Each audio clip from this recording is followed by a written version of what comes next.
Ripley? I'm Samuels. I work for the company.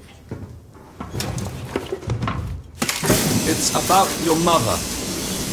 We think we may have found her, Amanda.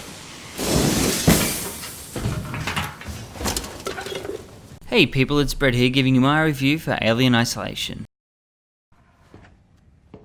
Look, Ripley, when this job came across my desk, I read the case history. In Alien Isolation, you play Amanda Ripley, Ellen Ripley's daughter who's mentioned in the Alien movies. While you're working... You set out on a mission to find out more about your mother's disappearance.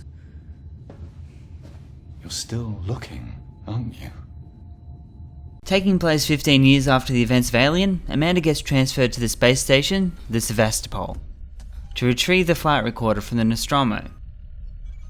Sounds like a pretty straightforward task, but as to be expected, the shit hits the fan pretty much from the get-go, and you're placed into a dilapidated space station where most of the crew has been wiped out, and the rest, well, they're just trying to survive. Taylor Ripley, hold on!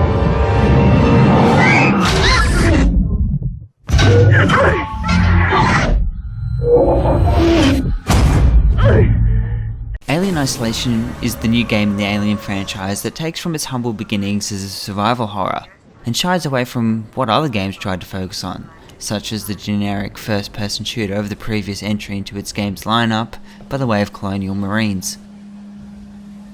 I think it's pretty much fair to say that with this game, they were really looking to make up for that game's many, and I do mean many, shortcomings when it came to dealing with the Alien franchise.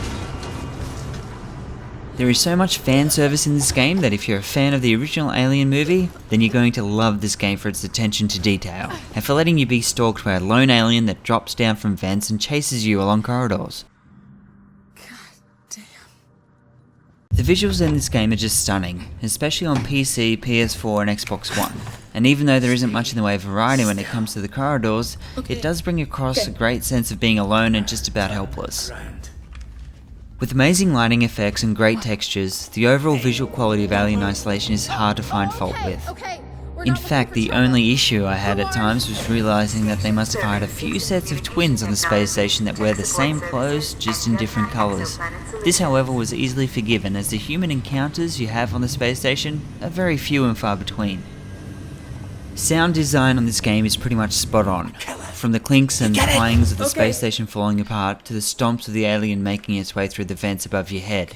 The voice acting is top notch, and particularly Ripley, who is voiced in a way that adds that little bit of extra fear when things are getting pretty nerve-wracking. The voice acting, however, is let down by some pretty bad lip syncing, which takes you out of the moment a little bit during certain sections. Can you help me find them? Why? Because you seem to know your way around. I mean, why? What's in it for me? The music cues of course do their bit to add to the scares, as to be expected in a game in the survival horror genre. And let me just say, the voices of those androids is just downright freaky, and really adds to the cold, lifeless feel you get from their animations. This game needs to be played with a good set of headphones on to fully lose yourself on that space station. When it comes to gameplay, most of it will be spent hiding, whether it be under tables, in lockers, and even under the bed. Trust me, when it comes to that alien and those freaky as all hell androids, you're going to want to take those options. Even though you're given weapons, you are more often than not better off hiding and waiting for the threat to pass than to face it front on. Making a more stealthy form of dealing with situations is essential when it comes to playing Alien Isolation. With the arsenal you have, you don't feel totally helpless, but unless you're against human enemies and the occasional android, you're pretty much out-muscled and out-second-mouth chomped. One thing that will happen in this game a lot is dying. Even on easier settings, that alien still poses one hell of a challenge to try and elude. This wouldn't be so much of an issue if it wasn't for the game's save system. It gave me a feeling that the reason they went with the save points you access via emergency telephones was to add longevity to the game time.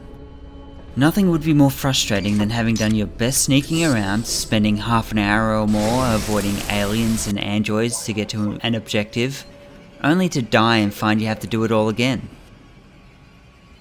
A pretty good chunk of this game's potentially 20+ hour game length would have been time spent redoing sections of the game where you fail to come across these emergency telephones. There were a few sections where I noted where a save point was, and once I completed a particular bit, I would backtrack to save my game, just to make sure I wouldn't have to go through what could have been a particularly lengthy part.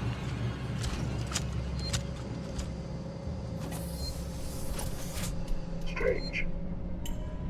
Crafting system is very well done, and certain things such as unlocking doors and accessing computers adds to the setting by giving you background info on the space station, as well as the ability to access other sections and coded storage units. Of course, while you're accessing these you are vulnerable, and while the ID tag collectibles are a nice touch, it really adds very little to the overall experience and comes off as being more of an afterthought. You're gonna have to be careful. Keep going. The alien itself is unpredictable, and you will be checking your underwear if you're lucky enough to have it pass you by. With the now classic motion tracker in your hand, you have one of the best tools for your survival, as well as one that could cost you your life. If the big guy is in your area and you make any sound, even that coming from the motion tracker, it will no doubt make short work of you.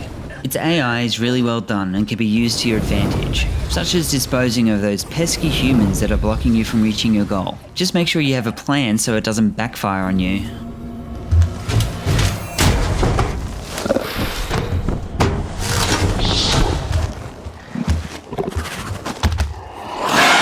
Alien Isolation is the game fans of the franchise have been waiting for. It's one of the few games recently in the survival horror genre that has a good balance of making you feel helpless, yet not like a big crying baby in the corner with nothing more than the light from your phone to defend yourself. With amazing visuals and great nods to its source material.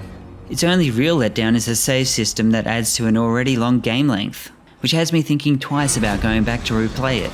If you're a fan of stealth-based games and survival horror, you can't pass up this game, as it does all of that pretty much perfectly. Alien Isolation is getting an 8.5 out of 10. Something with this. Come with me.